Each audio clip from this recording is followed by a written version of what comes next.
Okay, so we're back with another Penguin summary video. I gotta find a better title for this. But I have a theory, and it's a pretty good theory, and I feel as though we're kind of working our way towards that.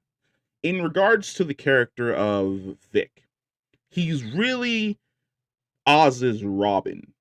And I would equate him more to the Jason Todd. No, not Jason Todd. I would equate him more to a Tim Drake type, where he absorbs information. He looks around, he's able to make these really, really good snap judgment decisions that usually gets him and Oz out of a really, really bad situation that they've ended up in. If it wasn't for the fact that he basically chopped the finger off of Alberto Falcone's body and then crashed it into the Falcone residence, Oz was pretty much a dead man. Sophia was going to chop him up and toss him into Gotham Bay. And if it wasn't for his quick thinking coming back to save Oz when he was driving the car, Oz would have once again been killed by Mrs. Maroney. Which that whole plan that she had is so weird because if you actually follow what she says, which is oh we've been watching you, we've been following you the entire time. Yes, on the surface, it does seem as though Oz is doing like these really really shady fucking deals, but for the most part, he was keeping up his side of the bargain that he made with Don Maroney in jail, which is he was disassembling the Falcone Empire, protecting their guys, such as when he kills his own people in the transport, and then also stealing this really, really big business that the Falcones were working on. Her whole tangent and basically not trusting him and trying to kill him is what ended up getting both her and her son a case of the deads. But in regards to the two characters I'm going to be focusing on in this video, which is both Vic and Oz's mother, Mrs. Oswald, I think that two dominoes are going to fall. There is the progression of the story between both Vic and Oz. Like I said, Vic is essentially his Tim Drake. He's learning the game. He's catching on really, really fast. He's becoming a killer in his own right. He's basically becoming the Robin to Oz's underground Batman. And the other character that's also within Vic's development is Mrs. Cobblepot or Mrs. Cobb, where he cares about her outside of the realm of the fact that Oz cares about her and by proxy he has to care about her as well. No, he's actually developing like this. I feel as though she's kind of become a substitute for what he's lost, which is he lost his entire family when Riddler flooded Lower Gotham. And taking care of her has kind of brought back that feeling that he had with his Tia, which is his own grandmother. I kind of feel as though he sees her in that light, where she's this unassuming old lady who doesn't remember 80% of her day. But when she's around him, they're like dancing and they're having fun. And it's one of the few times you actually see Vic actually having fun outside of when he's operating with Oz and he's being pretty much serious. But now his timidness is more or less something that he uses to make other people underestimate him. I think now that Sophia knows that, of course, she knows because she has his mother. Now that she knows just how much Oz cares for his mother, Oz is going to make a crazy choice. And the crazy choice is he's going to kill his mom. I see it where he's now being transported to where Sophia essentially is, and Oz is going to pull that trigger. He's going to realize that if he wants everything that he keeps telling himself that he's owed, if he wants the iceberg lounge, if he wants to be a big player, if he wants that his face on a float where in the future he becomes the mayor of Gotham, if he wants to become the Penguin, he's going to have to get rid of his one weakness, the one chink in his armor, the one thing that any of his enemies could basically go and kidnap and hold at ransom, and he would basically abandon his entire empire in order to save. He's going to be the person that takes out his own mom. I don't see Sophia Falcone being the one to kill Mrs. Cobb.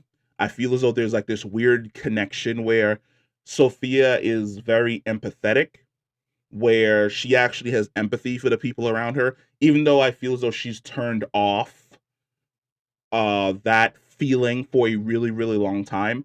Being outside of Arkham and encountering other people who are dealing with their own version of trauma and loss, she connects with them really, really easily. She's able to empathize with them on like this really, really deep level. I don't see her killing Mrs. Cobb.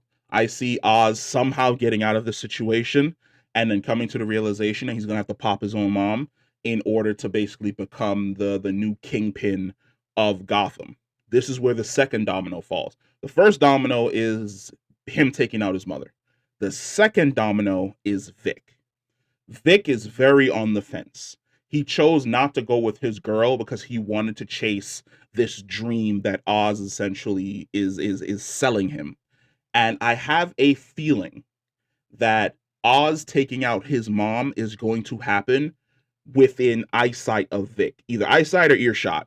And he's going to see Oz for kind of the monster that he actually is. And that's going to cause him to realize, I don't actually want to do this. I need to get the hell out of Gotham as well and go to wherever my girl went and live like just this quiet, comfortable life in the countryside, away from all this death and away from all this loss and away from this insane city. And I think that decision on Vic's part is going to end up being what also gets him killed.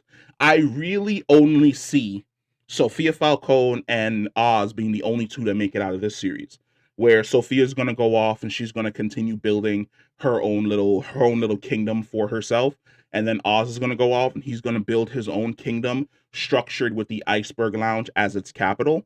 But for Vic and for Mrs. Cobb, both of them don't make it to the end of the series.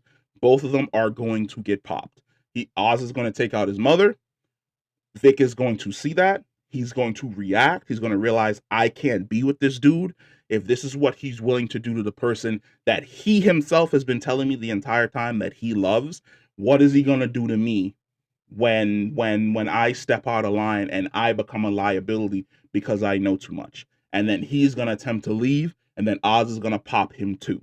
And then that's essentially how the series is going to end. Because I feel as though a lot of people, because the series is called The Penguin, they thought that he was going to be some type of anti-hero. No, the anti-hero is Sophia Falcone.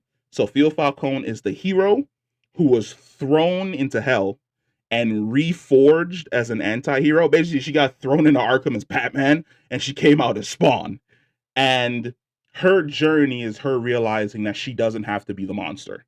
The monster is what was created in order to survive Arkham. She's outside of Arkham and she no longer has to play by those rules anymore.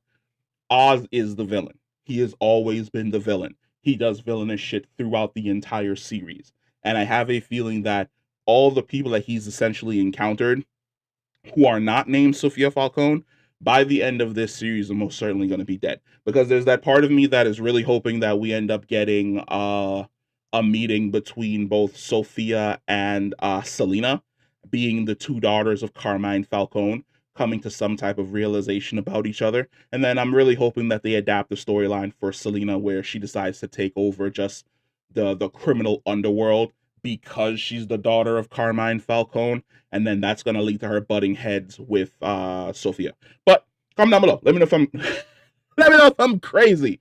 Because goddamn, your boy had an opinion about Absolute Superman, and y'all been coming for his neck in that last video, even whipping my ass in them comment sections. Every single time I turn around, there's like 15 new people in there just yelling at me, telling me that I'm absolutely fucking wrong. It's okay. We can have a difference of opinion. I can like something, you can hate the something that I like. The same way in which I shit on the Venom films. I know 3 people who think they're the greatest freaking films ever, and they're absolutely fucking hilarious and entertaining for what they are. And I'm just like, nah, son, it's dog shit. It's okay. Everybody has an L take. My take might be an L, but I hold that L. I hold it with pride because it doesn't change my opinion on the book that I read. And yes, I did go back and I read it twice, and I still really, really love the Krypton part, and I still really don't like the transition to the Earth part. But hey, that's where we are. Let me know what you think about not only the Absolute Superman stuff, but also this video about the Penguin, and I'll catch you in the next one. Peace.